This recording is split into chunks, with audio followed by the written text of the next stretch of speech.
अस्सलामुअलैकुम बच्चों, ये सातवीं जमात की उर्दू किताब है।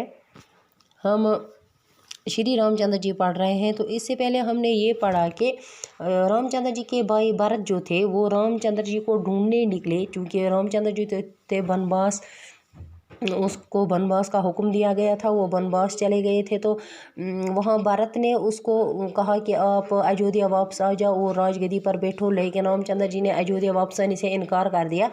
फिर भरत ने मायूस होकर रामचंद्र जी की खराव जो थी अपने साथ लाई और राजगद्दी पर बिठाया, उसी को राजगद्दी पर रखा और रामचंद्र जी के नाम से राज करने लगे। आज हमें पेज नंबर 39 का पहला पैराग्राफ पढ़ना है। आप अपनी किताब के पेज नंबर 39 के पहले पैराग्राफ की तरफ गौर से देखें। इधर रामचंद्र जी सीता और लक्ष्मण के साथ वनवास के दिन गुजार रहे थे। वहाँ लंका के राजा रावण की बहन शूर्पणखा ने रामचंद्र जी को अपने दाव में मोहब्बत में फांसने की कोशिश की। इस पर खफा होकर रामचंद्र जी के भाई लक्ष्मण ने उसकी नाक काट ली। ये देखकर रावण को गुस्सा आया और वो बेस बदल कर जंगल में रामचंद्र जी की कुटिया के पास पहुंचा। फिर सीता को जब अकेला पाया तो वहां से उसको उठाकर लंका ले गया।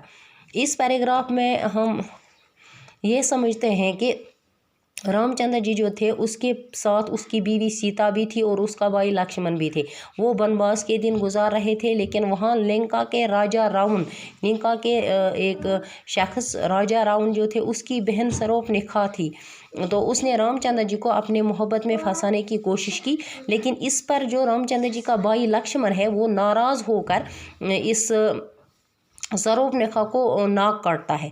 तो इसके नाक काटने पर राजा रावण जो थे उसको बहुत ही गुस्सा आया और उसने अपना रूप बदलकर रामचंद्र जी की कुटिया के पास पहुंचता है।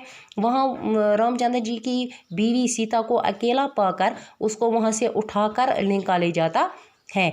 तो इसमें यही हमें मालूम होता है कि जो रामचंद्र जी थे उसकी बीवी सीता को वहाँ से उठाकर लंका ले जाया जाता है। शुक्रिया।